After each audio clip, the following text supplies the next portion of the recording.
ضرع يعني اسكت قبل ما يشدوا الواحد لواحد ناخذ انا كاز بيوت صافي ما يمكنش نجي انا وما نهضرش مع الناس.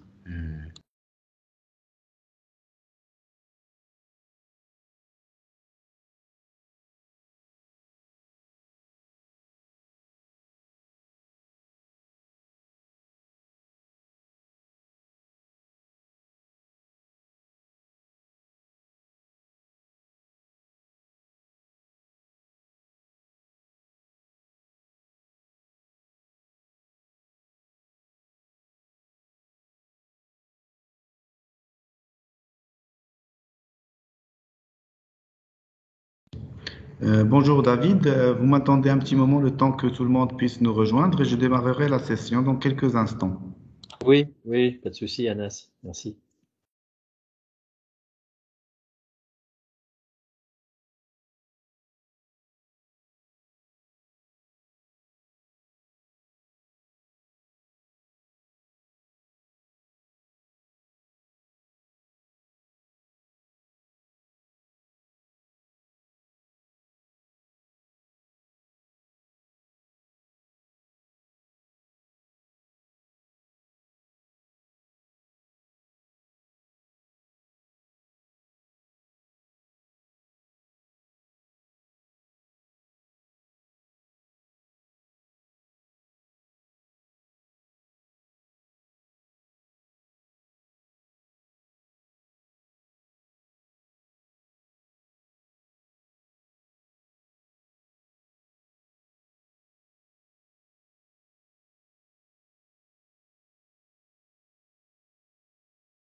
Salut, vous pouvez me confirmer ce que mon son, vous m'entendez très bien? Ouais, ouais, c'est bon. C'est bon, super. Donc, ça fait peut-être 5 minutes. Je vais attendre 1 minute supplémentaire et je vais démarrer ma session. Donc, vous voyez mes slides? Ouais, c'est bon. Bon, alors, je vais vous montrer quand même. Est-ce que la résolution est bonne pour la partie démo? Vous arrivez à voir aussi? Ouais, ouais, c'est parfait. Anas. Je vais ajouter aussi un peu plus de résolution. Bien, ben super.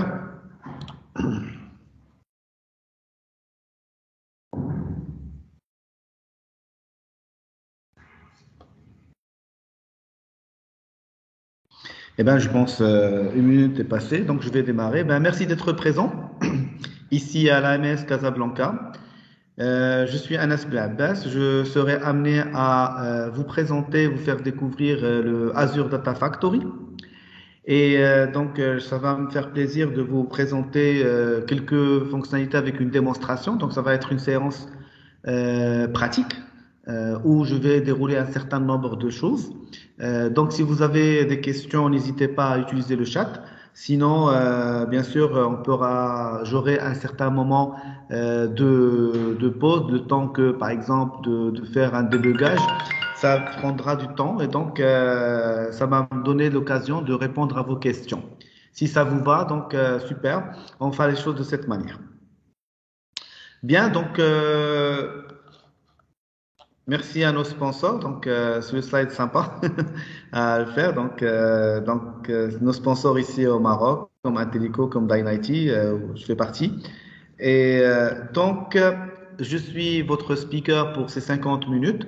Moi, je suis expert consultant data platform chez Dynity Maroc et bon, ça fait plus d'une vingtaine d'années que je travaille dans l'environnement Microsoft.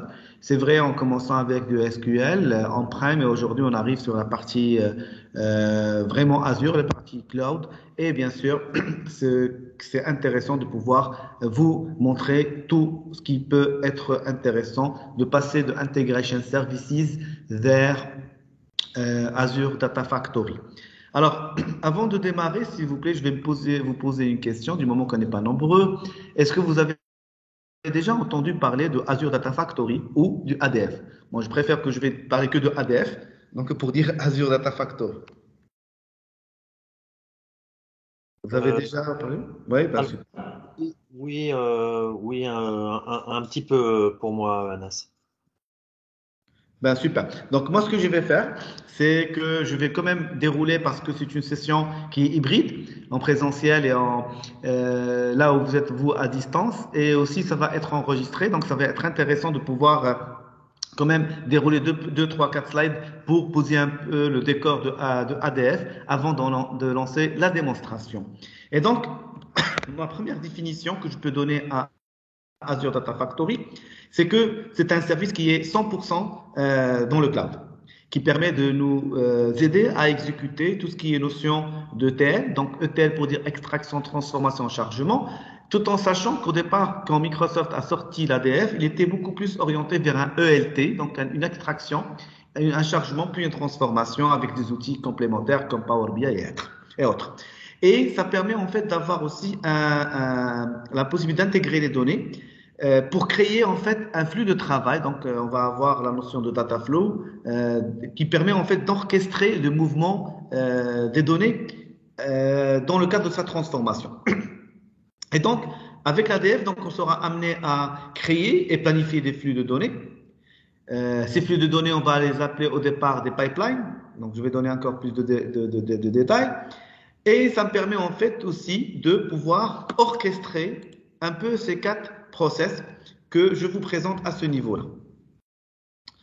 Donc, le premier process que je vais avoir ici, c'est, il me permet de me donner un processus typiquement d'une gestion de données en plusieurs étapes. Donc, et finalement, cette étape-là permet d'établir la connexion vers plusieurs types de sources de données et permet en fait de ramener ces données-là sous un jeu de données. La deuxième étape consiste ici à vous donner la possibilité d'effectuer des transformations. Ces transformations vont nettoyer, modifier la donnée en utilisant des fonctionnalités natives de ADF ou bien sûr on a la possibilité d'ajouter des ressources externes pour des calculs poussés. Ça peut être aussi ici des fonctions Azure bien sûr qu'on pourra aussi embarquer. Troisième étape dans ce sens, c'est que tout ce qu'on va faire, ben, finalement, il faut que cette transformation, ces nouveaux données ou colonnes plutôt qu'on va recevoir, et bien forcément, il faut qu'on les publie, les stocke autrement. Donc, on peut aller publier dans un Azure Synapse, donc l'ancien data warehouse de Microsoft. Ça peut être une base de données aussi, SQL, Cosmos DB, pour qu'on puisse lancer un peu l'analyse dans ce sens avec les différents outils d'analyse qu'on pourrait avoir. Et à la fin, ce qui est important, c'est que des processus de traitement de données, de flux de données, c'est des processus qui peuvent être lourds, qui peuvent prendre par exemple 2 heures, 3 heures, 4 heures parfois. Et donc, on aimerait bien les suivre au fur et à mesure de leur exécution. Et donc, l'outil nous donne la possibilité d'avoir un monitoring dans cette solution pour pouvoir surveiller, voilà, pouvoir surveiller au fur et à mesure. Et comment ça se passe? Quels sont les composants de cet outil-là? Alors, les composants qui sont de l'ADF, ça commence par déclarer de ce qu'on appelle les linked services. Alors, les gens qui ont déjà bossé avec Integration Services passent par des connexions. Ben, c'est un peu la même chose. Donc, on a la possibilité de créer des connexions vers des emplacements de stockage. Ça peut être aussi du Azure Databricks. On va dire qu'un linked service ici, c'est un point de connexion qui va nous donner la possibilité d'accéder à un dataset. Et ce dataset, on a la possibilité de pouvoir y extraire l'information, y mettre l'information sous forme d'une certaine activité pour pouvoir la faire. Donc, si j'essaie de résumer que l'activité va me permettre de travailler et de pouvoir transformer les données et pouvoir les stocker ailleurs, je peux aussi placer des triggers dans ce sens et je vais résumer un peu ce slide que je trouve hyper intéressant de comprendre un peu les outils avec lesquels, les composants avec lesquels ADF fonctionne. Donc, à ce niveau-là, on a parlé de Linked Services. C'est un peu comme une chaîne de connexion qui permet de définir les informations sur les connexions qui sont nécessaires à mon pipe. En pipeline, c'est un peu tout le traitement ou le flux de données que je voudrais bien confectionner. D'accord? Donc, ça peut nous donner tout simplement un service lié à cette connexion qui va me générer ici mon dataset. Et donc, je peux avoir, par exemple, un stockage Azure. Je peux avoir ce stockage Azure que je pourrais me connecter et récupérer l'information et aller aussi stocker dans un Azure Blob, par exemple, l'information voulue dans ce sens. Bien. Alors, les datasets, en fait, c'est la structure de données que j'aurai à la fin, que je pourrai manipuler dans des transformations. Pour ceci, vous pouvez remarquer que j'ai la possibilité de paramétrer, d'utiliser des paramètres. J'ai possibilité de choisir le integration runtime, c'est un peu le cluster ou la machine que je vais utiliser pour pouvoir faire fonctionner tout ça, que ce soit hosté, auto-hosté ou carrément sur Azure que je pourrais utiliser. Ça me permet de donner des informations sur le contrôle du flux de données et de pouvoir voir un peu comment les choses évoluent dans ce sens. Donc, ce flux de données ou ce flux de contrôle, ça me permet d'avoir une orchestration, disons, des activités de mon pipeline. Et ça me donne aussi une notion des ramifications que je pourrais avoir entre par exemple, ce flux de données, c'est-à-dire je veux me connecter, récupérer un certain nombre de colonnes, ajouter une colonne dérivée, faire un calcul supplémentaire, insérer dans une table temporaire, faire un calcul supplémentaire. Donc, ce contrôle de flux va être visible pour que je puisse l'utiliser. Après, donc, vous aurez ici, dans ce slide-là, un zoom important qui est vraiment un coup d'œil sur ce diagramme architectural d'un processus de transformation de données où on utilise ADF. Et ici, vous pouvez probablement penser à de nombreux business process qui ont besoin d'intégrer des fichiers de données, des fichiers journaux. Ça permet aussi de charger un certain nombre de données à partir d'un data lake, tout en sachant que dans le data lake, je peux stocker des données structurées, non structurées et semi-structurées aussi. Et ça me permet en fait de pouvoir récupérer, ingérer la data et de pouvoir refaire mes traitements, restocker quelque part, que ce soit au niveau directement d'un data storage ou aller vers encore de la préparation encore plus poussée de la donnée. Et donc, j'arriverai à un point important à ce niveau-là où je vais dire que le moteur qui va permettre de faire tout ça, donc cette activité, par exemple, je peux dire de copie, cette activité de copie peut être exécutée dans une machine virtuelle qui est sur Azure, par exemple, ou carrément, je peux utiliser mon runtime qui existe au niveau de mon data center local pour pouvoir faire ce travail. Et là, on parle du self-hosted dans ce sens-là. Bien. Quelques détails que je pourrais bien sûr discuter sur ce point-là. C'est ce slide-là qui donne un peu plus de détails. Ici, il exprime 3 choses différentes. Donc, un petit résumé. Sur ce slide-là, vous pouvez voir que on utilise le Azure Integration Runtime et aussi la partie data séparément. Et donc, moi, je trouve que c'est ça qui est intéressant dans la partie cloud, où j'ai cette séparation vraiment entre tout ce qui est compute, c'est-à-dire tout ce qui est traitement, et le stockage.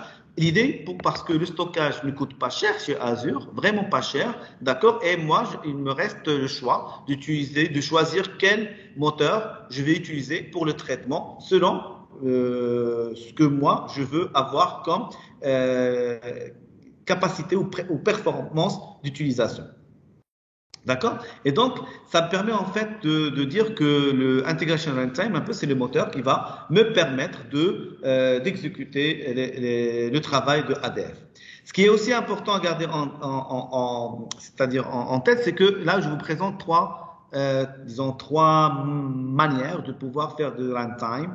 Et donc, on peut, par exemple, utiliser ici le self-hosted, donc là, ce qu'on appellerait aussi le auto-hébergé, qui va s'installer dans une machine dans mon data center, donc à ma charge de la gérer, de la maintenir.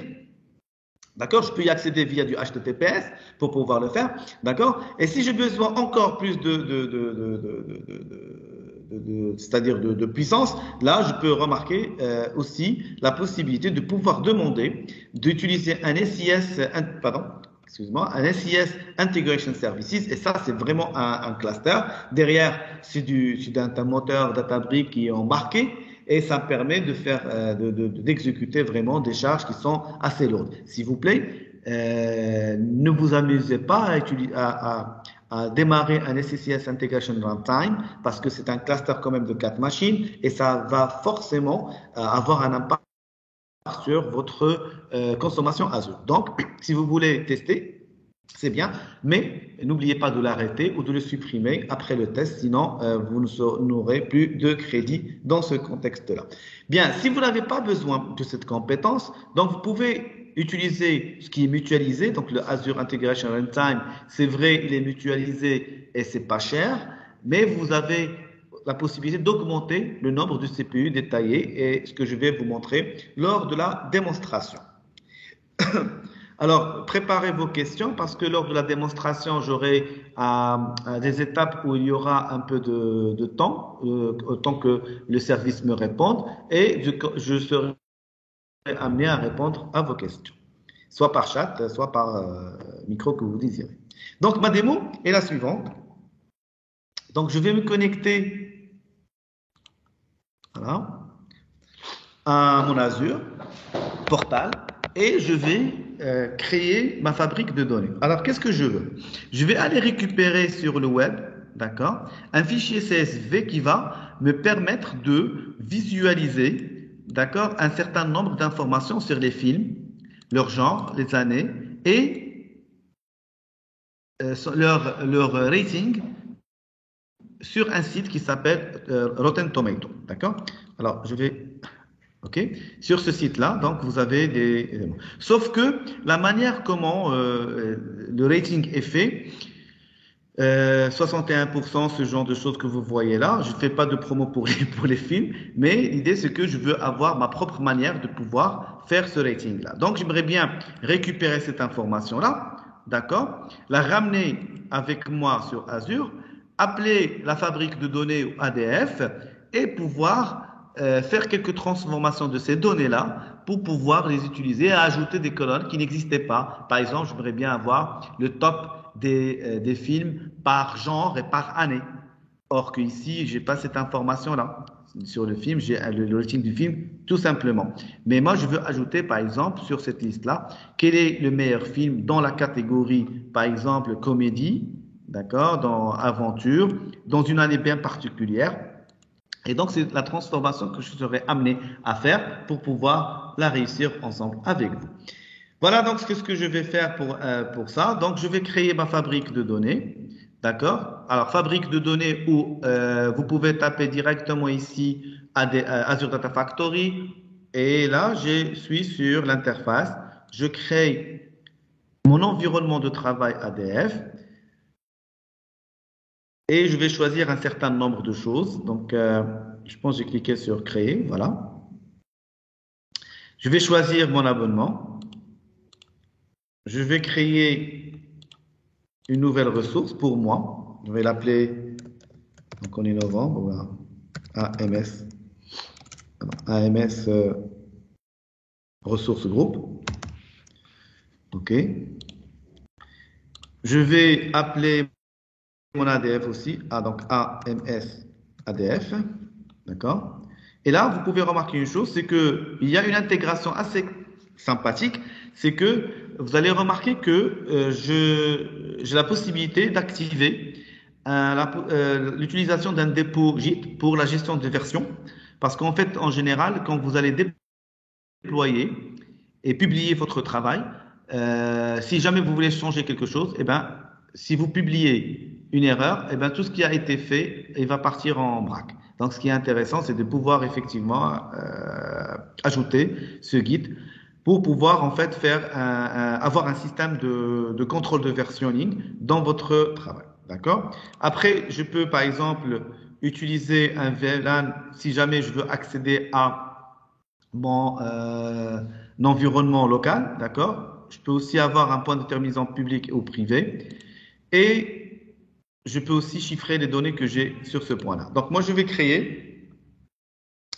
Alors, ça a échoué, ça veut dire qu'il y a quelque chose. Existe déjà, donc je vais ajouter deux. Voilà. Et même ça, donc je vais ajouter un petit suffixe. OK, histoire d'être sûr que il n'existe plus. Donc voilà, donc ma factory, il est en train d'être créée. Donc je rappelle un peu la notion de la démonstration que je vais faire au départ. C'est que je serai amené à récupérer ce fichier CSV qui est publié dans un blog et de pouvoir le ramener dans un lac de données, par exemple. Voilà, ça va être intéressant. Donc, je fais une copie de ces données dans un lac. Et puis, une fois j'ai les données en Azure, qu'est-ce que je vais faire? Eh bien, je vais commencer à faire des transformations pour ramener des colonnes qui n'existaient pas à mon projet. Donc, je vais me connecter à Azure, Data Factory, Studio, d'accord, à ce niveau-là. Il va me donner une interface où je serai amené à explorer les éléments. OK, je vais préparer quand même la copie de ce lien-là. Voilà. Donc, le temps que ça démarre.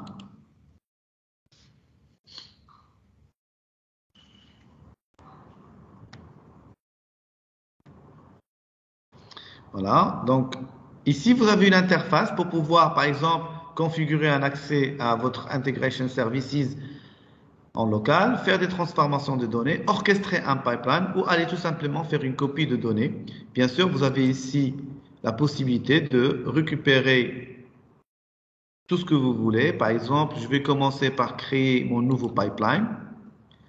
Qu'est-ce que je vais faire dedans? Par exemple, soit je vais déplacer, aller explorer d'autres data, travailler sur des fonctions Azure, ramener par exemple le Databricks ici, d'accord, ou ajouter des choses en machine learning. Sur mon exemple à moi, je vais aller tout simplement sur une copie de données. Alors cette copie de données qui m'intéresserait, donc le pipeline, je vais l'appeler editing de film, d'accord, et ma copie de données, d'accord, donc je vais mettre un peu d'espace ici pour plus à l'aise. Donc la copie de données, c'est vraiment récupérer les films. OK, depuis une source, et la source ici, c'est là où j'ai parlé de ce qu'on appelle les serveurs liés. Je vais aller sur mon serveur lié, et là vous pouvez remarquer que je l'ai sur du HTTP. Je vais voir est-ce que j'ai un connecteur HTTP. Effectivement, je l'ai. Donc je vais aller configurer l'accès à mon fichier CSV. D'accord, donc ça c'est mon fichier source CSV. Je crée mon fichier, ma source HTTP serveur source film. Et là, c'est les fameuses serveurs liés, comme j'ai dit tout à l'heure. Je vais utiliser une URL Voilà. Et c'est public, vous pouvez refaire le test avec moi, il n'y a pas de souci. D'accord? Et je vais aller sur une connexion anonyme parce que vous avez remarqué qu'il ne m'a pas donné d'authentification. Je teste ma connexion pour ceci. Voilà. Et je fais créer ma connexion. Une chose importante, sur ce fichier-là, c'est-à-dire sur ce lien-là, vous allez remarquer que la première ligne, c'est une ligne d'en-tête. Eh bien, je vais revenir là, je lui dis, s'il te plaît, c'est ma première ligne en tête à ce niveau-là. Je fais OK. Qu'est-ce que je viens de faire? En fait, je viens d'avoir ma source qui va me ramener des informations sur les films. Donc, c'est ce qui est publié sur le site de Rotten Tomato. Après, où je vais stocker ça? Eh bien, j'aimerais bien le stocker dans un lac de données. Mon lac de données, je ne l'ai pas, donc je vais aller le chercher. Donc, Azure Data Lake.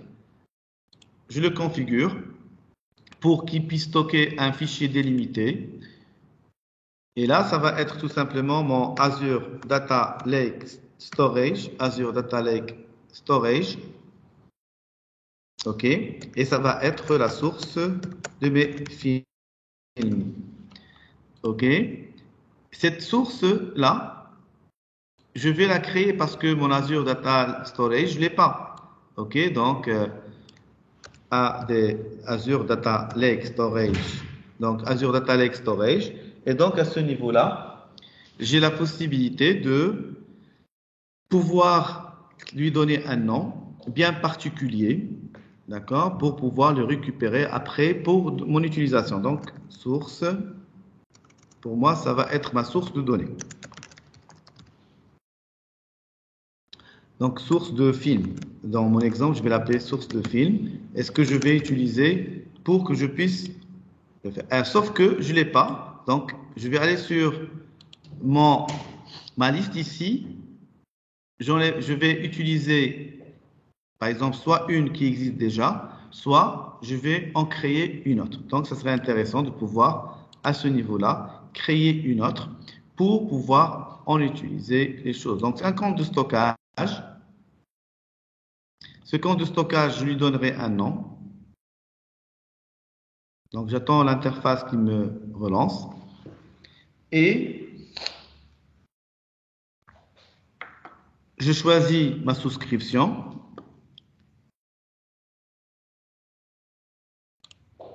Et je vais aller utiliser ma ressource groupe que j'ai créée tout à l'heure. Je vais donner un nom de stockage, donc AMS Storage. D'accord. Existe déjà, donc je vais ajouter un sup. Voilà. Comme ça, j'en suis sûr. Et puis, ce qui est important dans Azure Data Lake, c'est que vous soyez capable de pouvoir aussi créer une hiérarchie de deuxième génération. Et je vais utiliser ceci pour avoir des sous-répertoires. Donc, je vais laisser un public endpoint. Je ne vais pas protéger mes données en cryptage et je vais créer ceci. Donc, j'attends quelques secondes pour pouvoir en créer.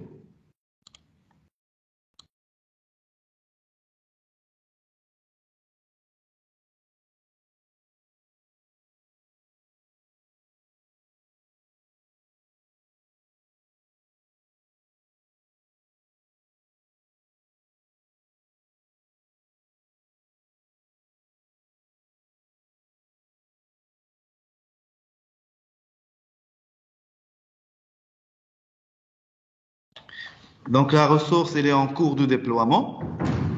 N'hésitez pas si vous avez des questions à me poser.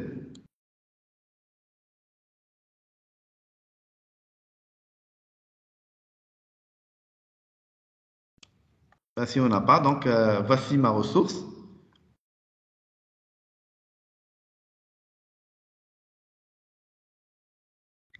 Je vais aller dedans et je vais créer un conteneur qui va en fait recevoir la donnée que je vais récupérer de mon bloc, d'accord, donc conteneur. Je vais lui donner un nom, par exemple data. Okay, avec un accès, je peux le rendre aussi public si j'aimerais bien, hein, ou ou privé, donc selon le besoin. Donc j'ai ici mon conteneur data et là je vais recharger cette liste déroulante pour voir est-ce qu'il m'a donné ce AMS Storage Sup. Bien. Et puis donc une fois qu'on a cette information-là, je viens de créer ici un serveur lié vers mon Azure Data Lake, d'accord? Et dedans, je vais lui dire que tu vas m'utiliser, s'il te plaît, le répertoire data comme un répertoire de stockage et que la première ligne est comme une en-tête. OK? Donc, qu'est-ce que je viens juste faire jusqu'ici? Je viens que de corriger, d'utiliser une source, un récepteur. Je vais utiliser maintenant le mapping. Je vais voir est-ce que je peux importer le schéma qui existe entre le fichier source et destination.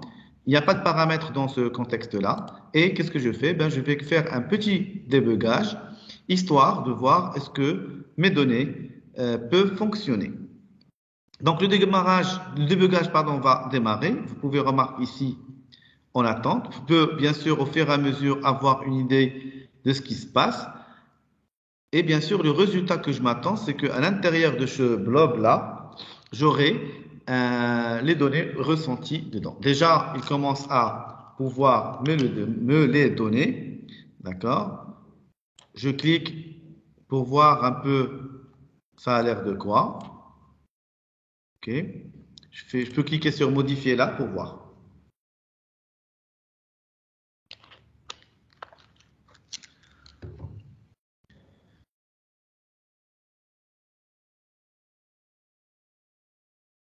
En parallèle, normalement, l'opération a terminé à ce niveau-là.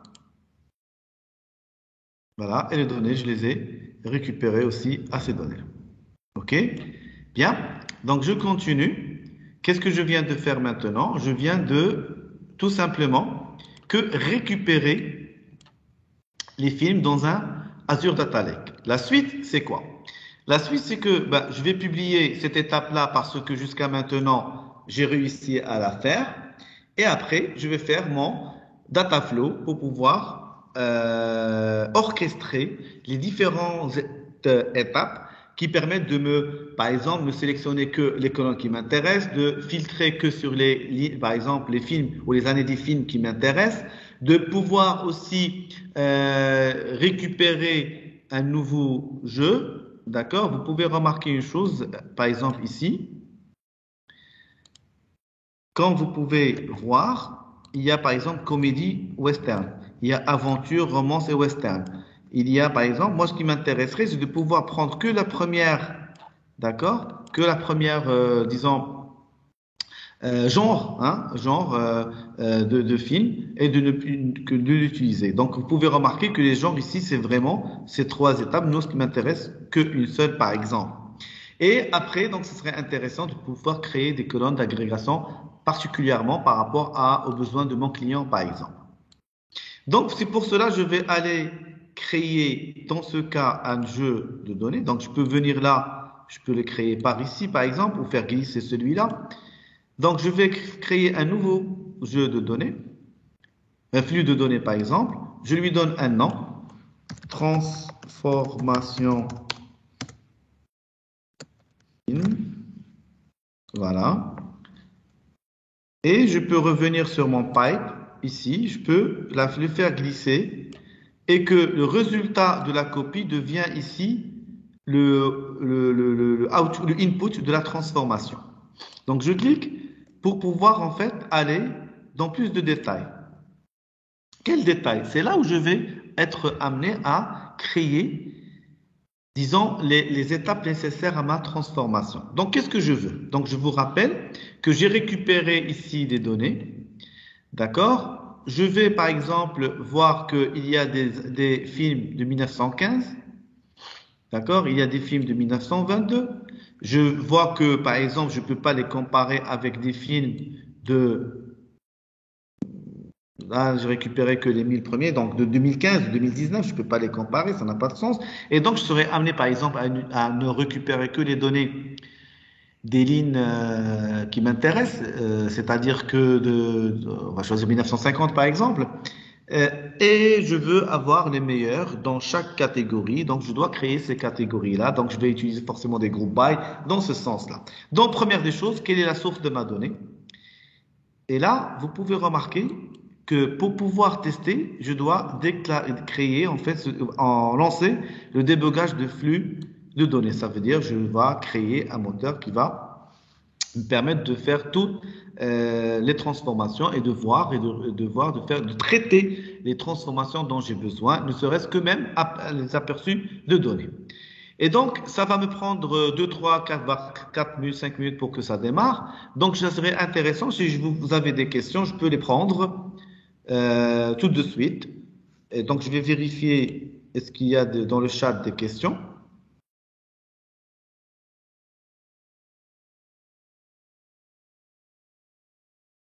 Non?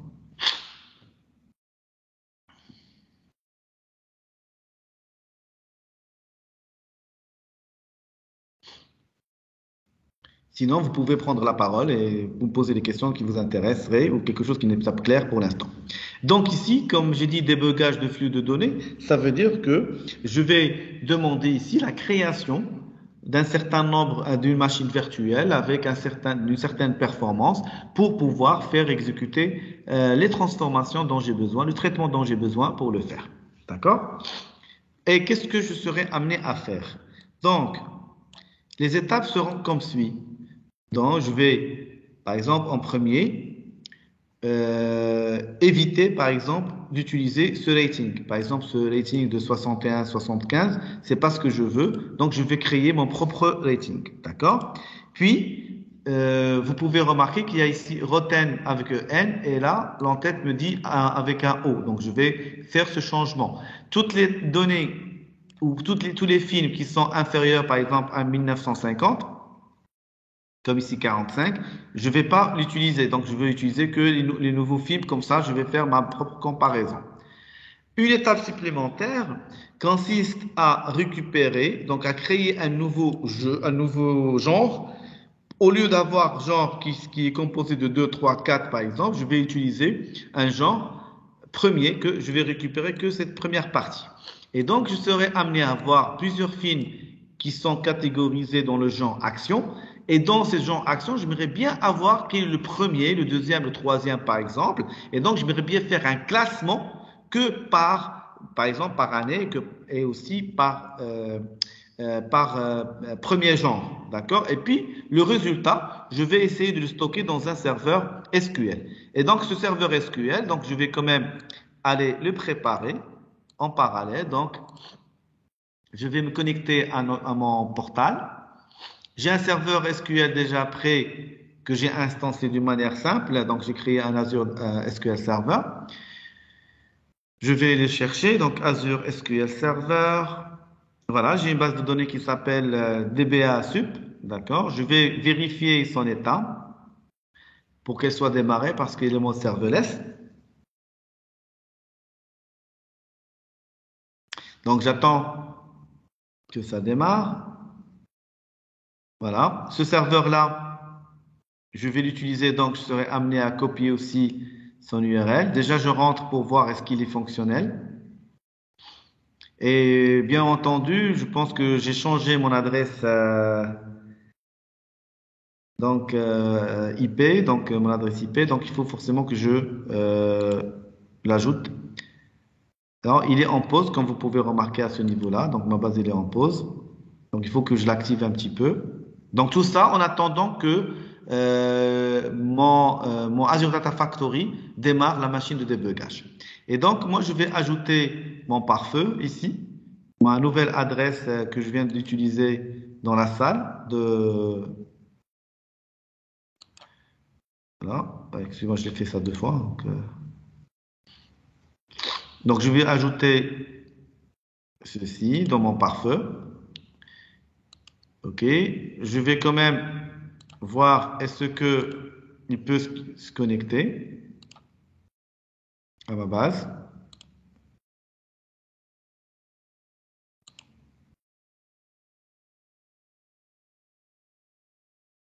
Éditeur de requête. Je me connecte avec le mot de passe. qu'est-ce que je fais? En fait, je démarre mon service SQL, d'accord, que je vais utiliser pour pouvoir stocker le résultat de mon travail. Stocker le résultat de mon travail. Donc, j'essaie de m'y connecter. Alors, n'est pas contient un livre. Effectivement, je suis en train de le taper à sa porte. Tac, tac, tac, pour qu'il s'ouvre. En fait, pour qu'il démarre les ressources. Alors, une fois que ça dépasse 1 heure, par exemple, ça dépasse 1 heure, donc il s'arrête. D'accord? Allez-y.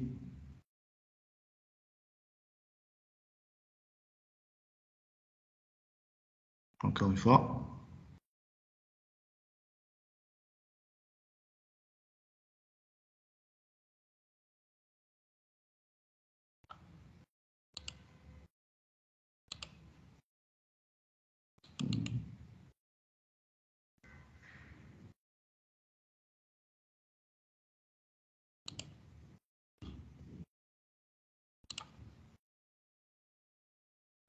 Je pense que j'ai ajouté le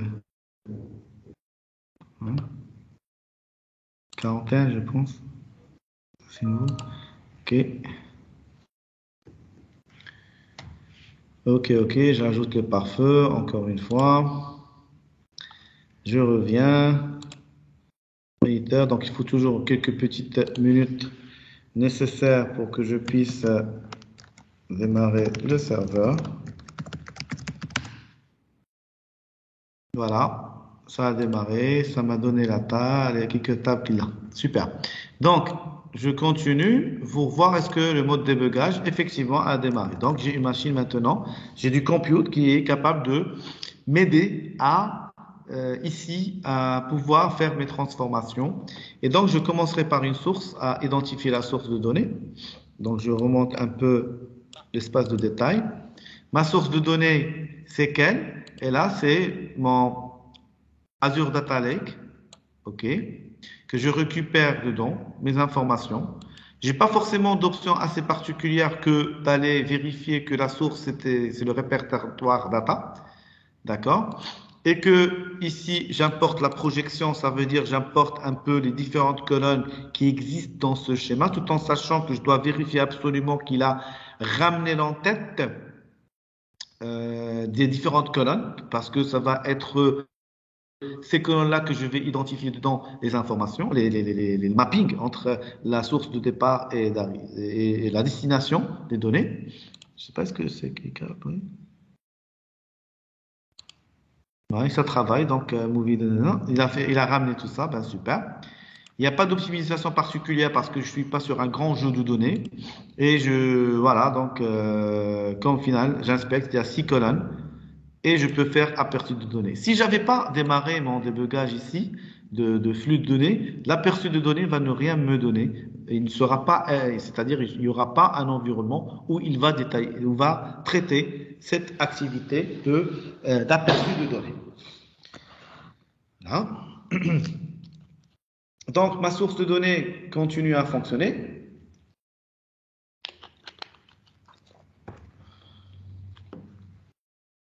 Voilà, ça m'a donné les informations dont j'ai besoin.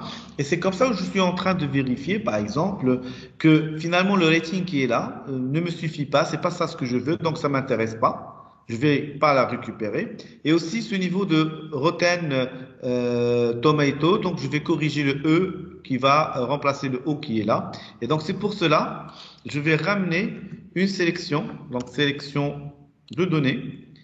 Donc c'est une transformation. Donc voilà. Select, sélection de colonne, sélection de colonne, que je vais faire ici en zappant premièrement la colonne right rating et en corrigeant le O ici en le remplaçant par E. Voilà. Et puis, je passerai par l'inspection des éléments dont j'ai besoin. Je fais aperçu pour voir qu'est-ce qui se passe. Ici, je me retrouve avec 5 en total. J'actualise la liste. Donc, je fais tourner un peu tout ça. J'ai sélectionné que les données qui m'intéressent. Je vais ajouter juste après la notion de filtre. Et là, vous pouvez remarquer que les années que j'aurai à ramener, donc je vais éviter toutes les années qui sont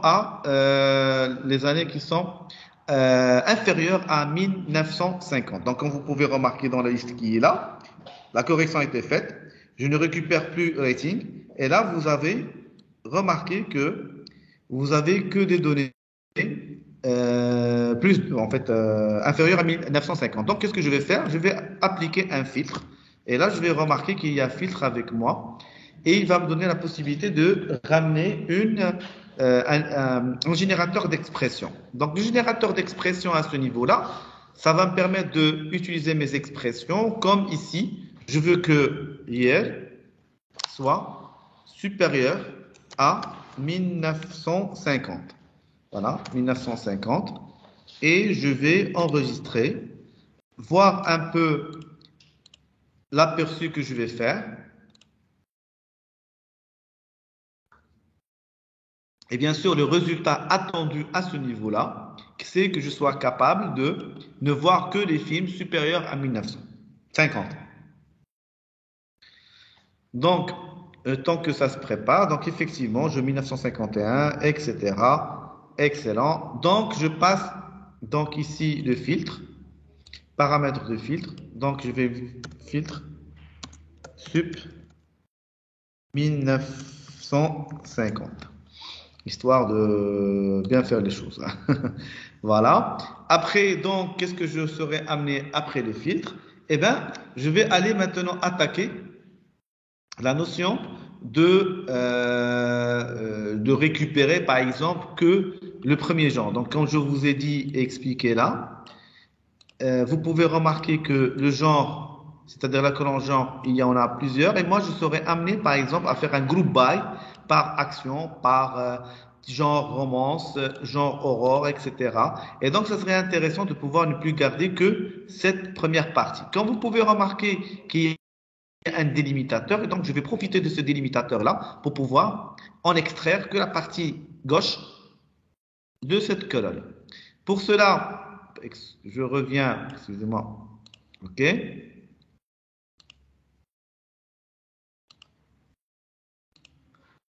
Voilà. Et donc, je reviens à ce niveau-là, ajouter dans ce cas une nouvelle colonne. Donc, c'est une colonne dérivée. Cette colonne dérivée, je lui donne un nom. Donc, c'est mon primary genre primaire, par exemple. Et son point d'entrée, c'est le flux que j'ai là. Je vais créer ma colonne, donc je vais l'appeler primary genre. Donc, c'est vrai que ici, j'ai 5 colonnes et après, j'aurai 6. Et primary colonne, comment je vais la concevoir? En fait, je vais aller aussi dans le générateur des expressions et premièrement, dois être capable de localiser la barre. Donc, je fais localiser, c'est located. Voilà. Et dans located, je vais récupérer ce que je veux. C'est quoi? C'est aller chercher la barre oblique. À partir de quel contexte que je vais faire ça? Voilà, donc à partir de quoi? Je vais utiliser genre ici parce que c'est là où ça se passe. Donc ici, qu'est-ce que je vais? Je vais ramener la position de barre. Alors, s'il y a la barre, ça veut dire que c'est supérieur à 1. Ça veut dire que j'aurai ici plusieurs genres. Et si c'est plusieurs genres supérieurs à 1, donc vous avez remarqué que j'ai parlé de si, donc je vais aller récupérer le if, voilà. Bien sûr, le if de quoi? Sans oublier de fermer. Alors, si le locate est supérieur, et si la barre oblique existe, donc qu'est-ce que je vais faire? Eh bien, je vais récupérer le left de quoi? De genre. OK. Et je vais bien sûr récupérer la position de locate. OK. Bien sûr, -1 pour ne pas la récupérer elle-même. Sinon, s'il n'y a que 1, pardon, s'il n'y a que un, je vais récupérer genre directement. Voilà.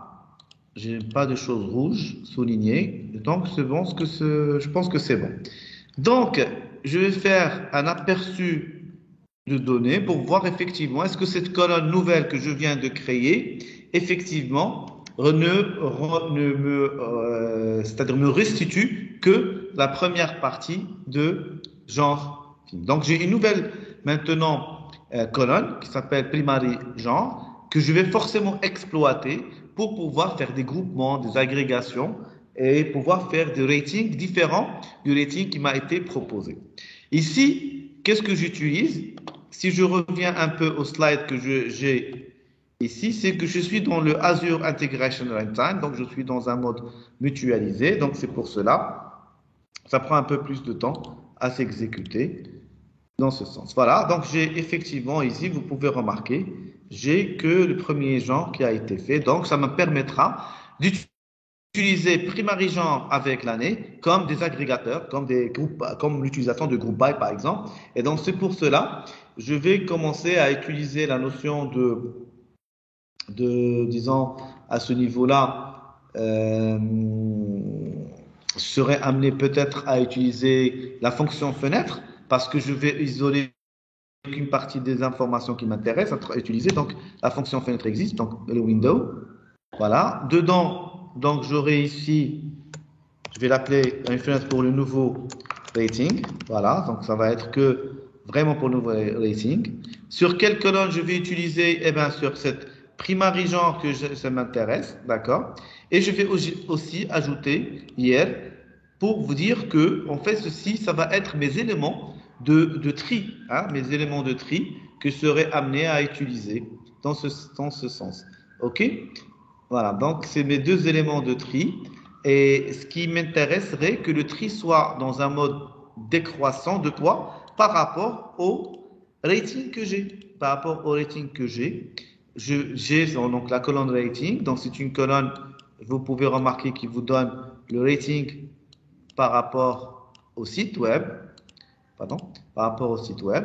Et donc, je vais ici maintenant créer ma classe et de pouvoir utiliser. Et ça, ce qui est intéressant à ce niveau-là, c'est que je vais avoir une colonne supplémentaire que je vais utiliser dans ce sens. Donc, je vais l'appeler rating.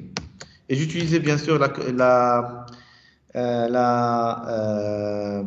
le rang, en fait, la fonction rank pour utiliser donc rank. Voilà. Si c'est rouge, vous pouvez aller sur disons l'explorateur en fait des expressions pour pouvoir chercher le bon contexte. Alors, qu'est-ce que ça va me donner comme étant un aperçu de données à ce niveau-là?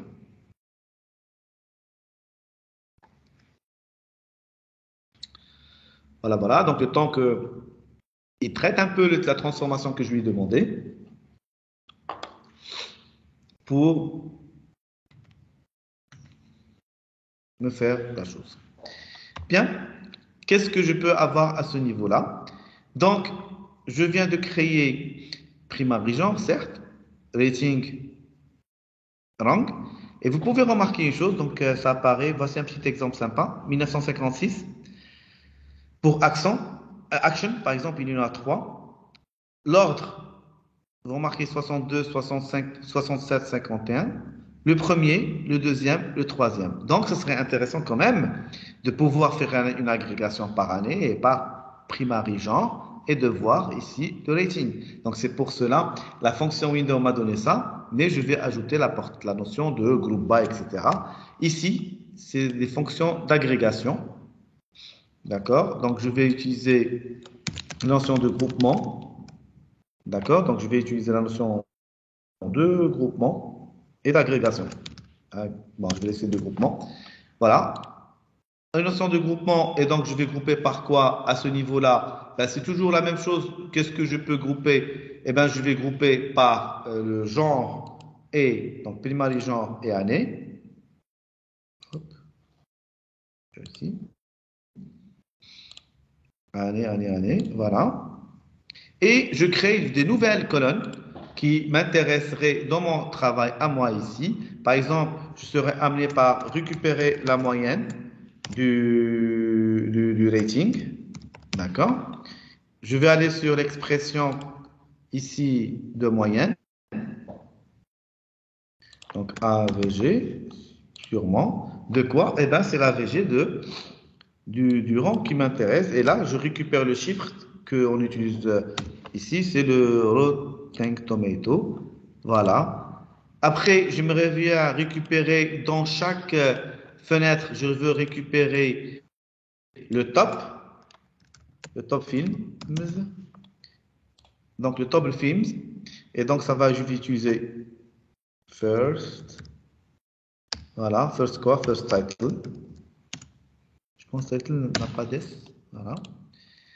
Après, je vais utiliser, ben, si j'utilise le top, je vais utiliser le film nul. Nul. Il est nul le film. Nul. Nul. Et là, ça va être last. Title.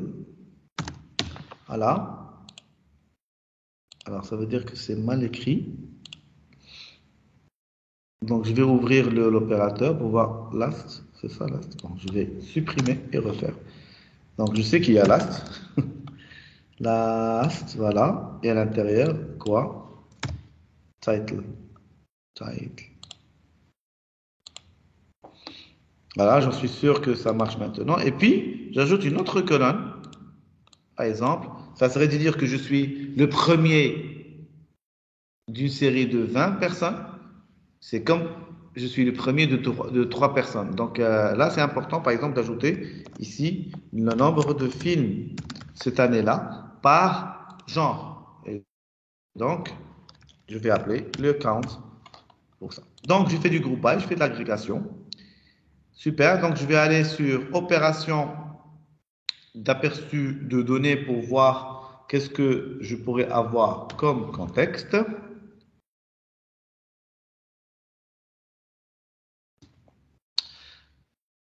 Je laisse mouliner. Voilà. Et je vais essayer de voir un peu ce que j'ai créé comme nouvelle colonne. Eh bien, je remarque ici, j'ai fait une agrégation par primary genre. Et hier, donc pour l'année, pour action pour l'année 1951, la moyenne est ça. Le top, c'est ce film. Et là, vous pouvez remarquer, bien sûr, le 1 parce que finalement, il n'y a qu'un seul film.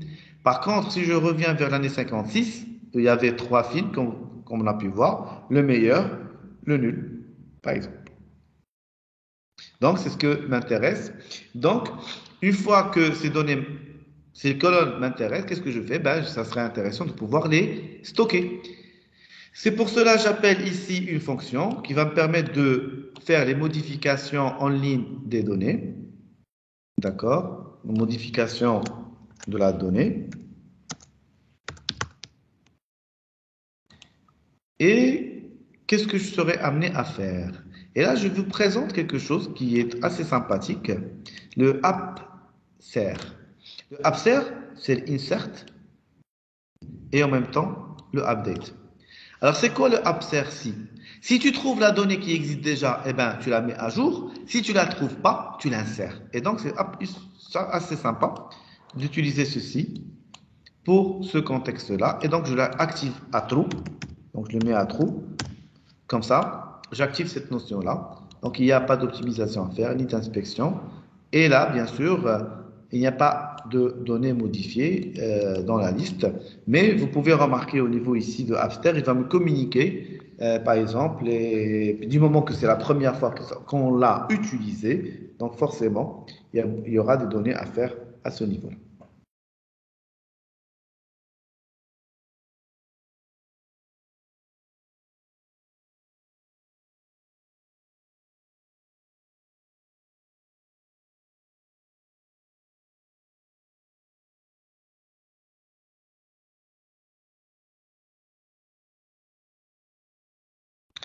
Voilà, je continue.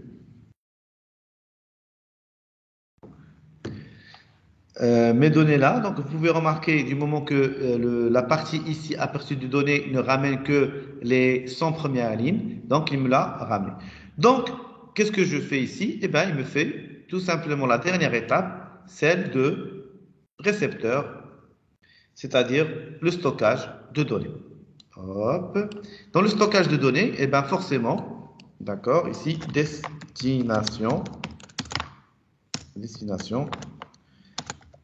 SQL, database par exemple. Sauf que bien sûr, ici, je dois ramener ma connexion vers ce serveur SQL. Et donc, je vais utiliser ici un fil, bon, pour filtrer sur SQL, Azure SQL, le voici, Azure SQL. Et donc, c'est ma destination. Destination, Azure SQL. Le serveur, je vais l'utiliser. Donc, Azure Data ici. Donc, destination Azure Data SQL. D'accord. Et bien entendu, il faut que je livre où se trouve ce serveur-là. Et donc, si je suis dans le même abonnement, voilà, ou un abonnement autre, je retrouve la base de données. Donc, c'est pour ça que je l'ai démarré tout à l'heure, j'ai un peu secoué pour que ça me donne l'accès maintenant. Je fais ANAS pour mon nom et je fais mon mot de passe. Et ce qui est important, c'est que je teste ma connexion avant que je fasse la création de ce nouveau serveur ou d'un service lié. D'accord?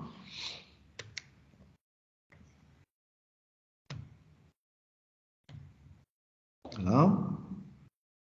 Connexion est faite, donc je le crée.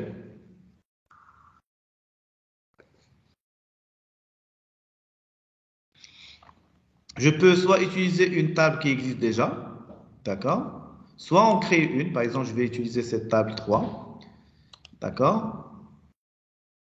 Je fais OK. Je serais été amené aussi à créer une nouvelle table, ça sera être la même chose. Voilà. Et quelques paramètres ici. Qu'est-ce que je vais autoriser? Ben, je vais autoriser ici l'abstraire. Et là, il va me poser une question, il va dire, ouais, attends, dis-moi comment tu veux que je gère la unicité. Alors, l'unicité pour moi, d'après ce qu'on a fait comme étant un groupement, c'est le primary genre et l'année. Donc, il garde l'unicité pour qu'il puisse mettre à jour les choses. Je fais un mapping, il me dit au moins il y a un mapping, machin, truc ici.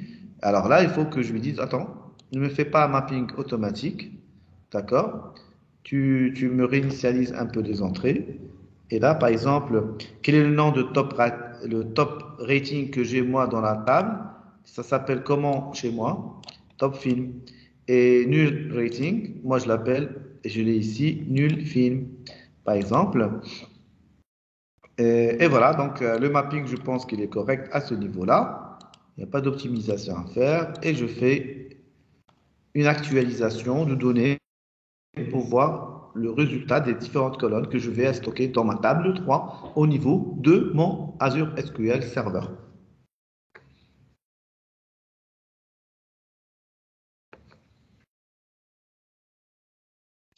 Voilà, le temps de voir les choses. Donc, ça mouline.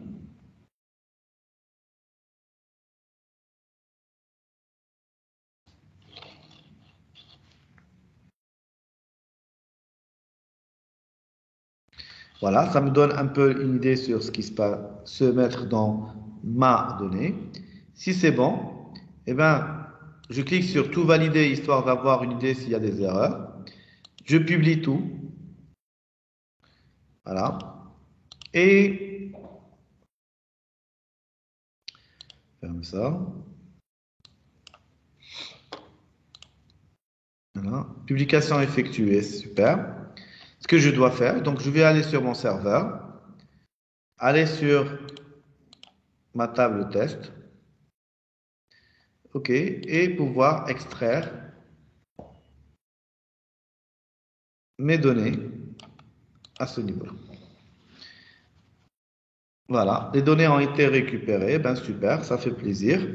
Et ce qui va me ramener à vous remercier d'avoir participé à ma session. Est-ce que vous avez des questions, s'il vous plaît,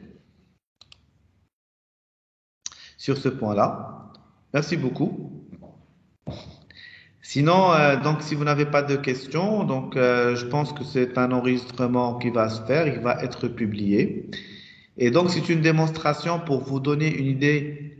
Ben, les gens qui sont déjà avec qui connaissent un peu Integration Services, en fait, ils vont se poser maintenant une bonne idée de dire, waouh, il y a des choses qu'on peut faire aussi sur le compute de Azure. Ça vous évite d'installer un certain nombre de plateformes en local. Ça permet aussi de travailler sur un environnement hybride et ça vous donne beaucoup d'aisance dans ce contexte-là. Si vous n'avez pas de questions, donc je vous remercie et à la prochaine.